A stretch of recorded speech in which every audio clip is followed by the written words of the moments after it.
Hey guys, it's Tomby. Welcome back. And today we're going to be talking about the orchids that I wanted to give you an update on before the holidays. I'm going to do a brief update on all of the orchids that I have so far, and then I'm going to tell you a little bit about the Orchid Society that I joined, which is super awesome, really cool. You guys should definitely check out your local Orchid Society if you have a chance. I've learned a lot about orchids and made a bunch of new friends, so I highly recommend it. If you enjoyed this video, then please remember to hit the like button and subscribe if you haven't already. I've got so many cool things that I want to show you guys. So yeah, let's go ahead and start talking about some orchids. So, if you guys remember, this was the very first orchid that I acquired. I bought this from Trader Joe's, and over a month ago I bought it and it was blooming, and it's still blooming. And in addition to that, it's actually even putting out more flowers. Here is an additional bud that is developing right now, and on this side there's another bud here too.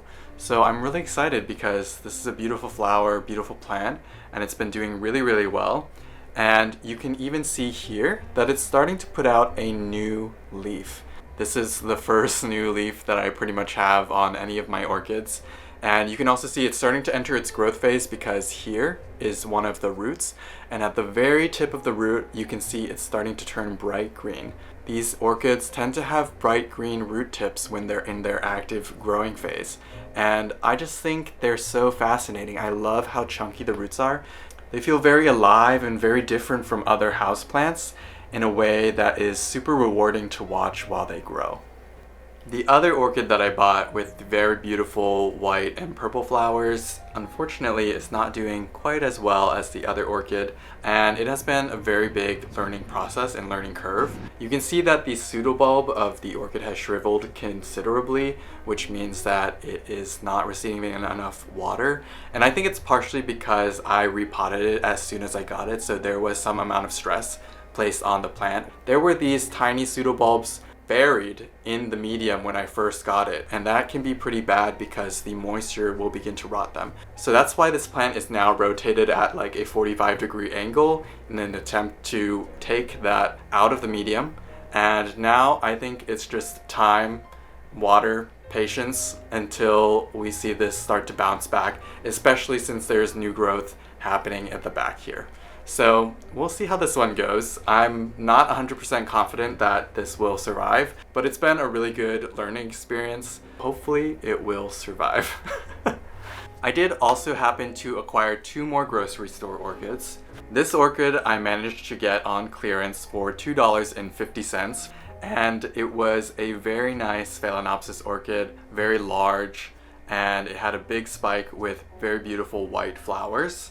And I rehabbed it because when I took it out of the medium initially, there was a lot of root rot, there weren't that many roots, and I cleaned it up, put it into a new pot. You can see on the back here that it's already putting out many new roots. There are 3 here, and there are new root tips on existing roots that are growing as well. And this just tells me that it is having a grand time. It's starting to grow again. I was planning on using this orchid for an experiment. I wanted to try growing this orchid on a kokedama, which is a moss ball. I think it could be a really cool way to display this orchid, and if it goes well, I might transfer some of my other orchids to kokedamas as well. The other grocery store orchid that I bought was also from Trader Joe's, and I just couldn't really help myself. I love the way that the harlequin orchids are with their kind of blotted pattern that looks a little bit like a Rorschach test. It was only like $7 or $8, and this orchid is also doing extremely well. If you look here, you can see that it has new root tips coming out, bright green. It has 1, 2, and it also has a 3rd one on the other side. So this plant is also putting out new growth. The flowers are in full bloom, and this is also kind of an orchid that I haven't invested that much money into, so I might experiment with this later as well. There are 2 more orchids that I acquired, and these are very special orchids. The Neofinetia falcata has a huge cult following in Japan and South Korea, and it's starting to build in the US as well. It's not uncommon to see people owning 50 or more of just these orchids. I personally am only going to buy, a couple of these, but the reason why they own so many of the orchids is that there are so many different ways that this orchid can present itself. There are different root colors, different leaf shapes, and all sorts of other characteristics about the orchid that are special. This is a variety that I really liked, and it's called a Homeiden. And this orchid is very beautiful. Its roots are actually a bright magenta when it's growing. While it's not clear to what you're seeing right now, there actually is a very tiny root about to show, and it's already starting to display the bright purple coloration. If I do an update in about a month or so, I think you'll really be able to see it and how interesting it is. Part of the appreciation of these orchids is being able to appreciate every single part of the orchid. Not only the flowers, but the foliage and the roots too. Because there's so many varieties of this orchid, there's actually an organization that sort of ranks these orchids in terms of desirability. Some of those orchids on that list, the most desirable ones, can go for $1 for a just tiny plant. And here's another one, even cuter, even smaller. This one is called Akogare, and this has the cutest root that is just like sticking out of the side. This one also has very interestingly colored roots. They tend to be a darker red, not a magenta, but I think this plant is going to stay relatively small. It's just, look how adorable it is. It's perfect. Okay, let's talk about the Orchid Society. I've now been to 2 meetings of the Orchid Society, and it has been awesome both times. I will say that the crowd tends to skew older, and this means that I would say like half the people were already retired. But for me, that's actually a plus. I love hanging out with old people. I think they're great. They're so much fun to talk to and very cool and super helpful. And it's just been a really great experience so far. The first meeting that I went to, I was a little bit late, so I missed out on being able to socialize in the very beginning with some people. However, I did make it in time for the lecture, and the lecture was on a very specific kind of orchid called a Chinese cymbidium. And these orchids are very popular in China, Japan, and South Korea in the same way that the Neofinetia falcata is. I unfortunately don't own one of these because they tend to grow better outdoors than indoors, and they are also a little bit expensive. I just thought the talk was so interesting. They were talking about all the ways that the orchid can display, the different flower shapes, leaf variation. Very interesting. In the States here, when we think of orchids, we think of very beautiful, showy tropical flowers. However, in Asia, a lot of orchids are cultivated actually for their foliage. And the foliage is a big part of how they judge the orchid. It's all important. And I think that is super cool. Because as someone who's also interested in houseplants, the foliage of the orchids is also really interesting to me. But after that talk, I decided to sign up at the Orchid Society. It is very cheap. It was only $35 for the year. And I also ended up spending a little bit extra on an engraved name tag, which I think will be super cute. I don't have it yet, but I saw other people wearing them and I just thought the idea is really fun. There was also a raffle at the end of the meeting, and because I was a new member, I received a few tickets. Usually you can buy some amount of tickets with a little bit amount of money to support the society. I unfortunately did not win anything with my tickets. However, there was another really nice lady there who won something with her ticket. And she was so sweet. She pointed at me and she said, you go take one. And there were like only 2 orchids left. So I felt really grateful that she wanted me to use her ticket to get myself an orchid. And here is that orchid.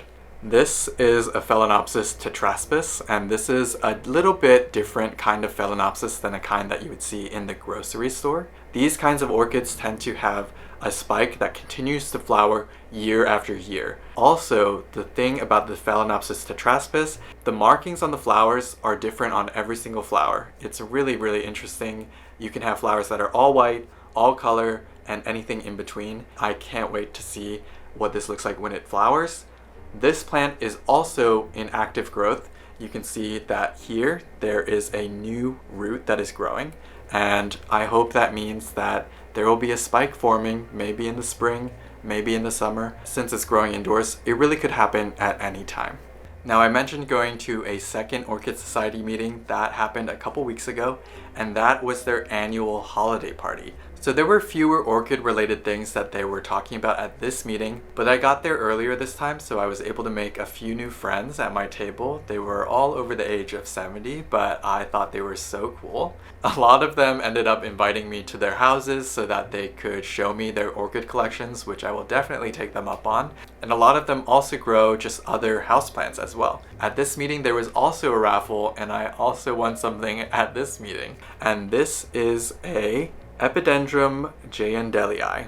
And there isn't really that much information about this species of orchid, but it is a very tiny orchid and it won't really grow that much larger actually. And I think the small size to me is something that's starting to become very attractive. I originally really wanted to have like some huge plants, but I also think it's nice to have some really small plants. This will flower with very, very small, I think about 2 centimeters or less, little green flowers. This is supposed to be relatively near the size that they need to get in order to bloom, so maybe it won't be long, maybe it will be this year. The very final orchid that I'm going to show you guys is a very large one because it was given to me by another member at the Orchid Society. So one of the other members at the Orchid Society has his very own nursery that he grows his orchids in. I went to go see his nursery and it was beautiful. There were orchids everywhere. They were on the ground, at eye level, and they were above. And honestly, I had never seen so many orchids. I haven't been to an orchid nursery before, and I just like fell in love with a very specific orchid that he had showing. It was a Laelia anceps. And this is the orchid. I'm not sure that the entire thing is gonna show in frame, but it's very large. This is the largest orchid that I now own, and it has a lot of roots growing. This orchid unfortunately just finished flowering like maybe a few days ago, and so the spike I already cut it off. However, it has very, very beautiful magenta purple flowers. But this plant is also in active growth. You can see that here there are a lot of roots that are active root tips. There are these translucent parts of the roots, and these are starting to reach out of the pot. I think I'm gonna have to repot this probably after I come back from the holidays. I think I need to make sure that I can take good care of this one before I continue to get any more large orchids like this. But it's a really beautiful plant, even without the flowers. And I hope that the new growth means that it will be very, very receptive to the new pot that I planted in at the beginning of next year.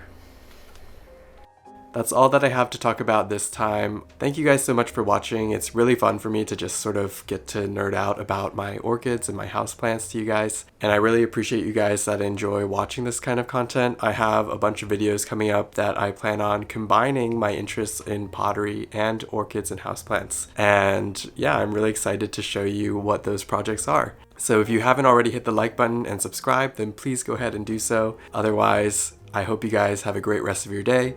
Thank you so much for watching again, and I'll catch you next time. Bye!